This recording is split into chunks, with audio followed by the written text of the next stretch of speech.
Assalamualaikum dan salam sejahtera bersama dengan saya Syafiqah Ishak dalam Berita Pagi.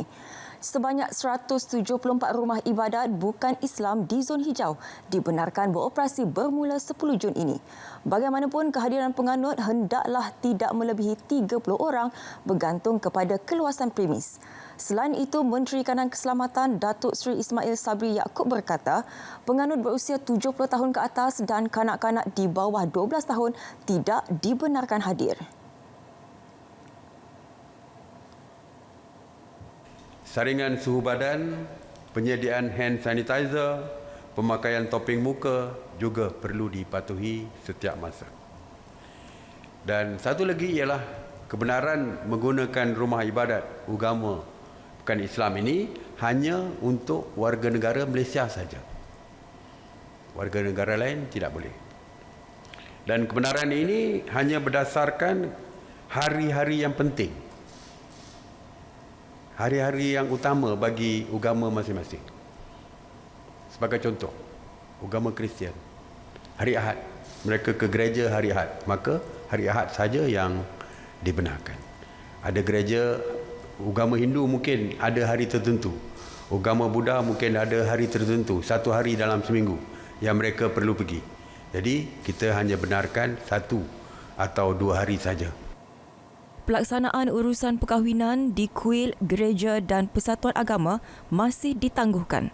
Para pegawai dari Kementerian Perpaduan Negara dilantik sebagai pemantau pembukaan rumah-rumah ibadat bukan Islam. Kebenaran akan ditarik balik sekiranya terdapat kes pelanggaran SOP diterima dari pihak kementerian. Kluster depo tahanan imigresen di Bukit Jalil menjadi kluster terbaru dikesan Kementerian Kesihatan KKM daripada 50 kes baharu yang dilaporkan positif. Daripada jumlah itu, 35 kes baharu melibatkan warga asing yang ditahan di depo itu sebelum bermulanya Perintah Kawalan Pergerakan PKP 18 Mac lalu. Ramai 645 orang telah disampel dan diuji secara keseluruhan, di mana 35 kes positif COVID-19 telah dikesan. 400 kes negatif COVID-19 dan 210 orang masih menunggu keputusan. Kesemua 35 kes positif tersebut adalah melibatkan bukan warga negara dan orang kena tahan, iaitu 17 warga negara Myanmar, 15 warga negara India, 1 daripada Sri Lanka, 1 daripada Bangladesh dan 1 warga Mesir. Punca jangkitan masih dalam siasatan. KKM juga sudah menyediakan perkhidmatan kesihatan di semua pusat depo tahanan secara berjadual. Ujian saringan ke atas 20 kontak wanita hamil positif COVID-19 di Kuala Kerai, Kelantan termasuk kanak-kanak berusia 3 tahun didapati negatif. Manakala keputusan ujian saringan 10 lagi kontak bersama pesakit dijangka diketahui dalam masa terdekat. Pejabat Kesihatan Kelantan tidak menolak kemungkinan mangsa dijangkiti COVID-19 daripada suami memandangkan wanita tersebut seorang suri rumah. Kita telah minta supaya Jabatan Kesihatan Selangor untuk membuat pemeriksaan dan juga saringan terhadap suami lah, tengok macam mana. Dan insya-Allah kita akan dapat keputusan dalam masa 1 atau 2 hari. Tetapi kalau ikut sejarah, beliau telah balik 15 bulan dan kita buat suabi ataupun test pada 18. Kemungkinan besar dia tidak dapat daripada Kelantan. Sementara itu, Ketua Polis Kelantan, Datuk Hasanuddin Hassan mengesahkan semua kontak wanita hamil tersebut kini dikuarantin di rumah. Polis mengadakan pengawasan berkala di premis dan rumah kontak yang telah dikenal pasti. Susulan seorang pelajar Universiti Utara Malaysia UUM Sintok disahkan positif COVID-19 Rabu lalu. Kira-kira 1,026 pelajar kampus UUM Sintok tidak dibenarkan keluar, manakala hanya kaki tangan bidang berkeperluan dibenarkan memasuki kampus berkenaan. Langkah itu bagi mengetatkan operasi pematuhan standard SOP sedia ada. Menurut kenyataan Naib Chancelornya, Profesor Datuk Dr. Ahmad Bashari Abdul Ghani, Jabatan Keselamatan Universiti telah menguatkuasakan SOP dan mengetatkan lagi pemeriksaan serta merekod butiran individu keluar masuk kampus selain menjalankan pemeriksaan rutin. Jawatan Kuasa Bencana Universiti turut memfokus berkenaan pengurusan bencana bagi mengekang penularan COVID-19 dan memperketatkan SOP sedia ada. Kes terbaru itu direkodkan setelah Kedah sebelum ini tidak melaporkan sebarang kes baharu COVID-19 selama 28 hari dan diisytihar sebagai negeri zon hijau. Kerajaan bersetuju menaikkan kadar elawan anggota sukarelawan Angkatan Pertahanan Awam APM melibatkan peruntukan RM24 juta setahun. Kenaikan itu berkuat kuasa 1 Mac lalu diumumkan Menteri di Jabatan Perdana Menteri Datuk Seri Muhammad Rizwan Yusof. Kita faham kemampuan mereka dan kita perlu memberi yang kata tu insentif yang hari ini kita dah pun war-warkan dalam bentuk media release daripada RM6 kepada RM8 dan juga RM6.80 RM7.80 ke RM9.80 tertakluk kepada di mana pangkat-pangkat mereka sebagai sukarelawan atas kebolehan mereka itu sendiri.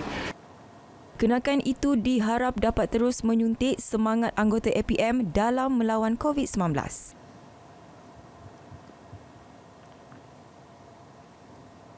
Jadi ini berita gembira. Saya harap seluruh warga sukarelawan Pertahanan Awam yang bertugas teruskan bersemangat. Walaupun kita bukan mengejar allowance lah, tapi ini satu insentif yang kerajaan berikan kepada Pertahanan Awam lah dan juga badan uniform lain. Kenaikan itu melibatkan pegawai sukarela APM berpangkat staf muda ke atas. Diikuti anggota sukarelawan lain-lain pangkat, LLP berpangkat daripada prebet ke pegawai waran. Sambutan Aidilfitri di Terengganu akan dipantau 123 pasukan khas terdiri daripada 531 anggota dan pegawai daripada polis, tentera pertahanan awam dan rela. Ia bertujuan memastikan sambutan tidak melebihi 20 orang di dalam setiap rumah dipatuhi sepenuhnya bagi mengelak risiko penularan COVID-19. Kita akan kerahkan MPV kita buat rondaan. Begitu juga dengan URB, unit ronda bermotosikal, untuk buat rondaan di kawasan-kawasan taman perumahan, di kampung-kampung. Jika terdapat gathering yang besar-besar, kita akan stop, kita akan buat pemeriksaan satu-satu. Contohnya kita tengok satu rumah tu ada 20-30 kereta. Begitu juga dengan motosikal. Nombor pelik kereta pula nombor pelik luar. Kita akan cek. Bagi menguatkuasakan peraturan, cuti hampir 3,200 anggota dan pegawai polis di negeri itu dibekukan sehingga tamat tempoh Perintah Kawalan Pergerakan Bersyarat PKPB ini. Beliau juga meminta penduduk Terengganu sentiasa mematuhi arahan dan tidak melakukan perjalanan merentas negeri tanpa kebenaran. Bagaimanapun, mereka masih boleh bergerak merentas daerah dan sentiasa mengambil serius langkah pencegahan COVID-19. Penduduk kampung Ceruk Paluh di Kuantan, Pahang mengambil inisiatif memasang ratusan pelita bagi menghidupkan suasana menjelang sambutan Aidilfitri. Aktiviti itu sedikit sebanyak menceriakan penduduk yang berdepan Perintah Kawalan Pergerakan Bersyarat bagi mencegah COVID-19. Aktiviti ini juga selari dengan sambutan malam 7 likur sebelum ketibaan Syawal. Pengerusi Persatuan Warga Prihatin Ceruk Paluh, Nur Adnan Muhammad Nur berkata, orang muda dan penduduk mencadangkan supaya diadakan aktiviti bagi memeriahkan ketibaan Syawal walaupun sambutan tahun ini berdasarkan norma baharu bagi memutuskan rantaian COVID-19.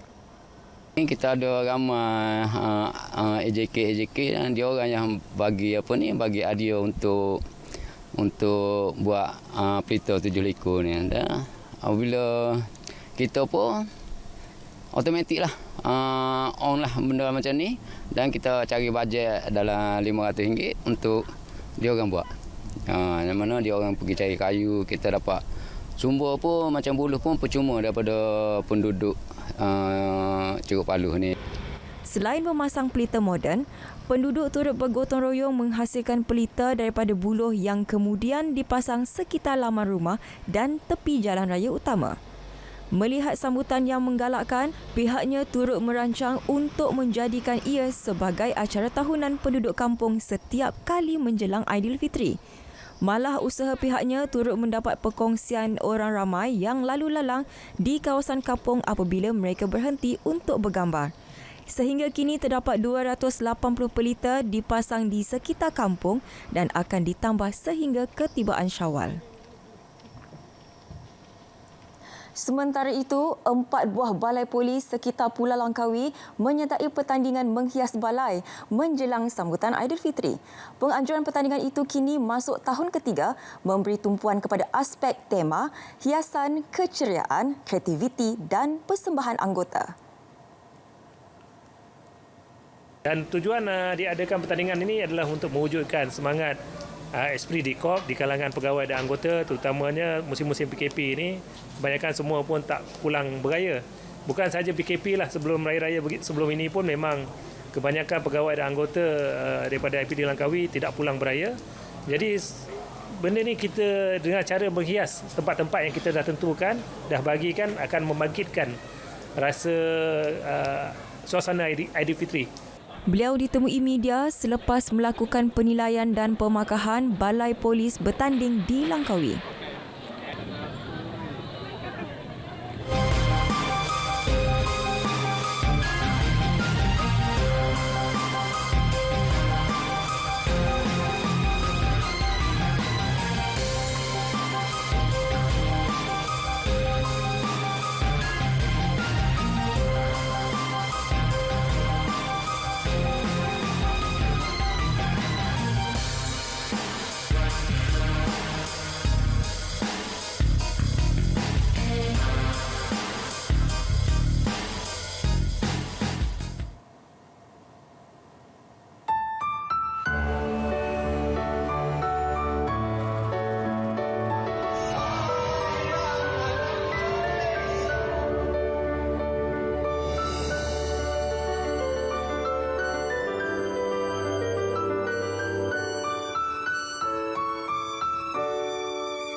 Bertemu kembali.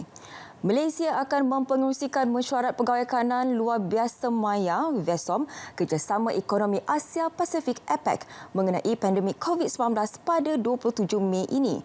Mesyuarat itu akan bermula pada jam 7 malam merupakan respon proaktif dan penting kepada penyataan Menteri Bertanggungjawab bagi Perdagangan MRT APEC yang dikeluarkan pada 5 Mei lalu.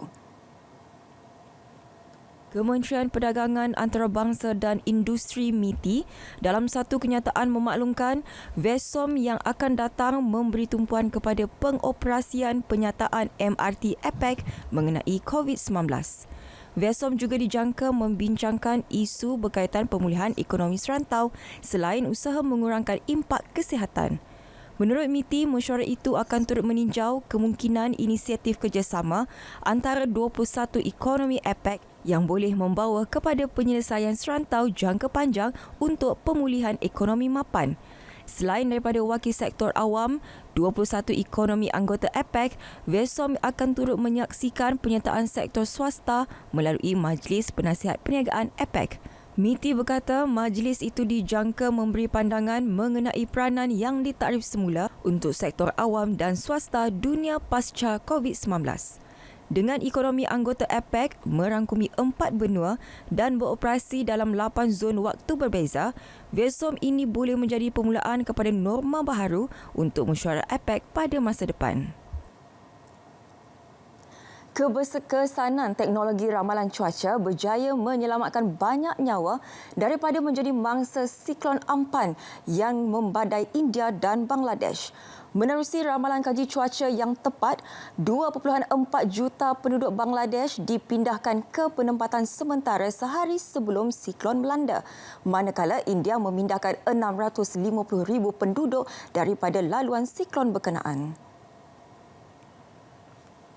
Angka rasmi kematian di India adalah 72 dengan 14 daripadanya berlaku di Kolkata. Manakala jumlah kematian penduduk Bangladesh kerana siklon ini hanya 12 orang. Beberapa hari sebelum siklon Amphan membadai, agensi penyelamat berjaya memindahkan kesemua penduduk di kawasan berisiko tinggi ke tempat selamat.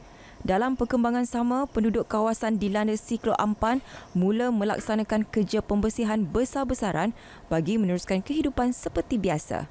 Pejabat Pertubuhan Bangsa Bersatu PBB di Bangladesh berkata, 10 juta orang terjejas kerana siklon dengan 500,000 daripadanya kehilangan tempat tinggal. Sehingga petang semalam, 10 juta penduduk Bangladesh masih belum mendapat bekalan elektrik. Penduduk Kolkata di India pula masih perlu berdepan masalah banjir yang dibawa siklon berkenaan. Pentadbiran Lautan dan Atmosfera Negara NOAA meramalkan musim taufan Atlantik aktif luar biasa tahun ini dengan 3 hingga 6 taufan kategori 3 atau lebih tinggi akan berlaku. Musim taufan Atlantik biasanya melanda bermula 1 Jun hingga 30 November setiap tahun. Secara purata, setiap musim taufan Atlantik hanya menyaksikan 12 ribut dan 6 taufan. Namun tahun ini NOAA meramalkan akan berlaku peningkatan 60% berbanding musim biasa. Tahun ini diramalkan berlaku 13 hingga 19 ribut dengan 6 hingga 10 akan berubah menjadi taufan kategori 3 atau lebih tinggi. Dengan ramalan itu, musim tahun ini dijangka sangat aktif dan dikaitkan dengan perubahan cuaca global.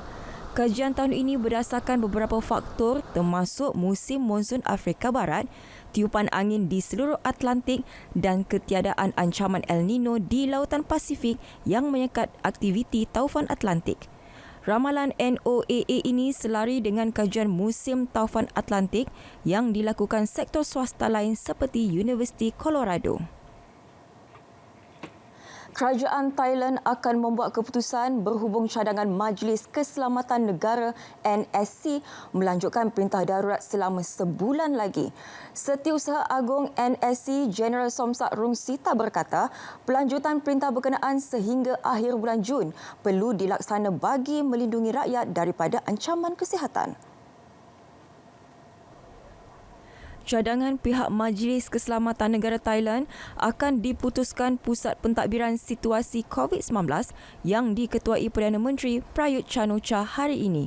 Selain tempoh perintah darurat, turut diberi keutamaan di dalam cadangan berkenaan adalah usaha mengelak berlaku gelombang kedua penularan pandemik dan aspek pemulihan pesakit.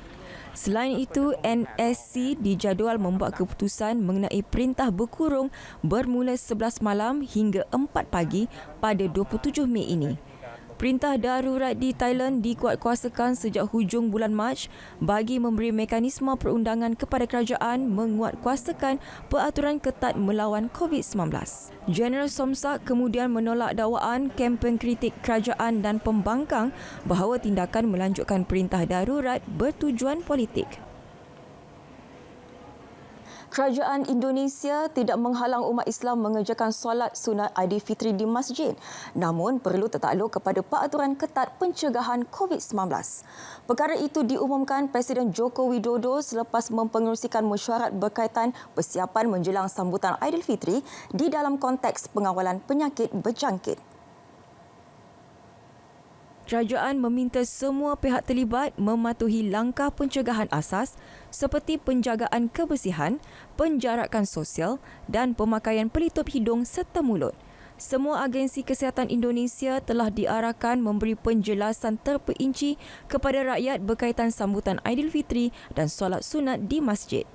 Majlis Ulama Indonesia yang menyertai perbincangan dengan kerajaan dijangka mengeluarkan garis panduan terperinci mengenainya. Setakat ini, ia mencadangkan supaya solat sunat Aidilfitri diadakan di rumah bersama ahli keluarga.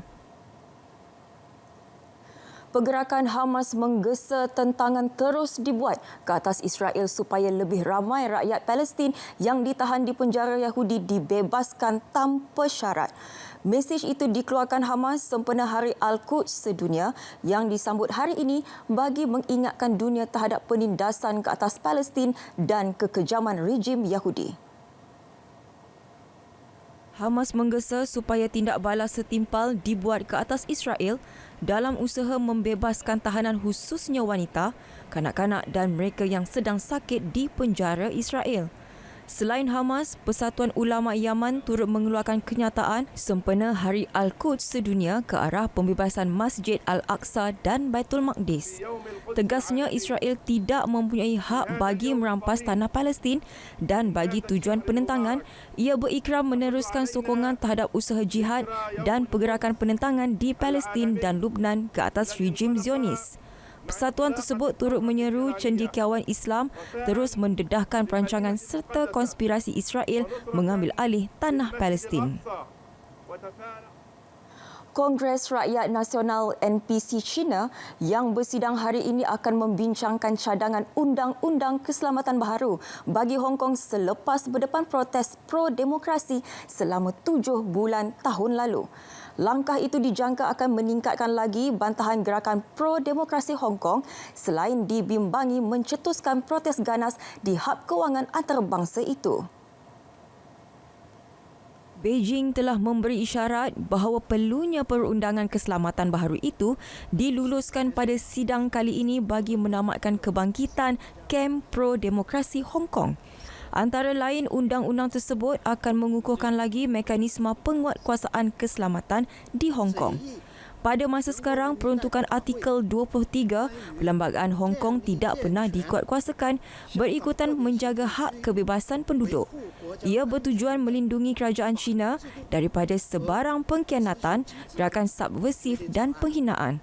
Cubaan menguatkuasakan artikel 23 pernah menerima bantahan besar-besaran pada 2003 apabila 1,5 juta penduduk Hong Kong menyertai protes jalanan di pulau itu. Pengasas Facebook Mark Zuckerberg berkata, usaha melawan berita palsu terutama berkaitan COVID-19 sentiasa dipertingkatkan walaupun berdepan ratusan ribu berita palsu setiap hari yang memberi cabaran kepada pasukannya. Pada sesi temu bual dengan BBC itu juga, Zuckerberg mendedahkan Facebook memberi tumpuan kepada 3 bidang utama berkaitan COVID-19 untuk mengimbangi ancaman berita palsu. Sektor yang kini diberi perhatian adalah tindak balas kepada krisis kesihatan akut, membantu orang ramai yang menjalani perintah berkurung dan pemulihan ekonomi khususnya perniagaan kecil dan sederhana. Selain berita palsu berkaitan COVID-19, Facebook turut menangani berita palsu menjelang pemilihan Presiden Amerika Syarikat dengan berhati-hati. Jelas Zuckerberg, pihaknya mengambil iktibar terhadap peranan media sosial ketika pemilihan Presiden 2016 bagi mengelak imej buruk terhadap syarikat. Kali ini, Facebook berikrar akan mempertahankan integriti pilihan raya Presiden Amerika Syarikat 2020 daripada sebarang pengaruh berita palsu.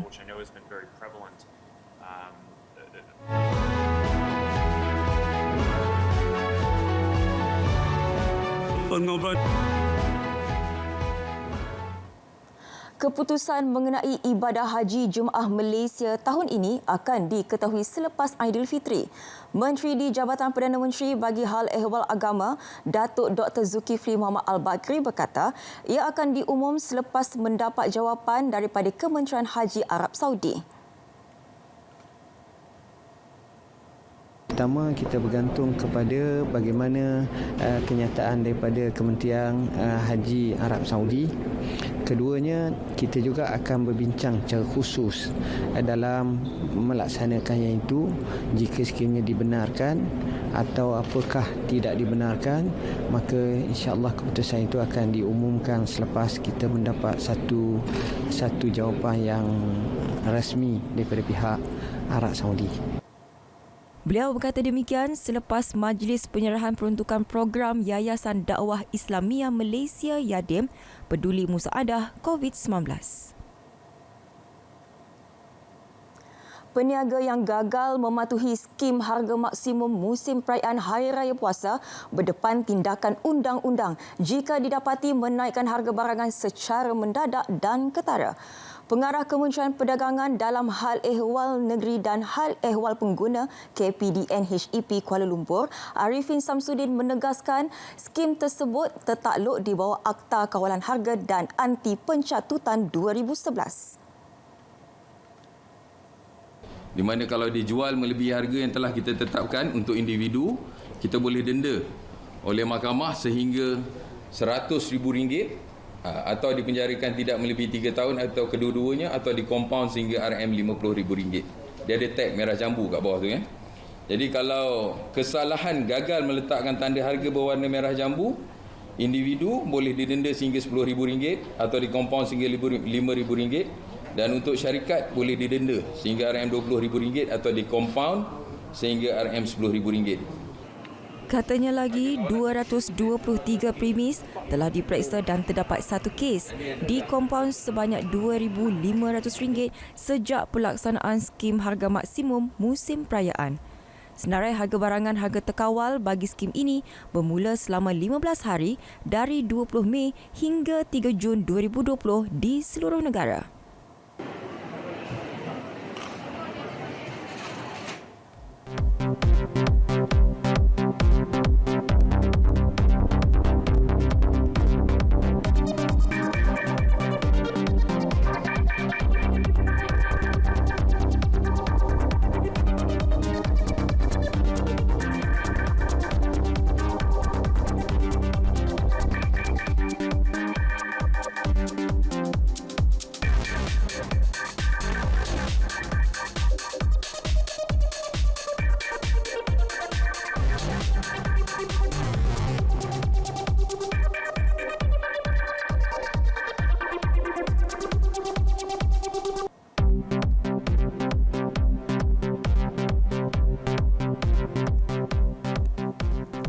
Laporan itu mengakhiri Berita Pagi.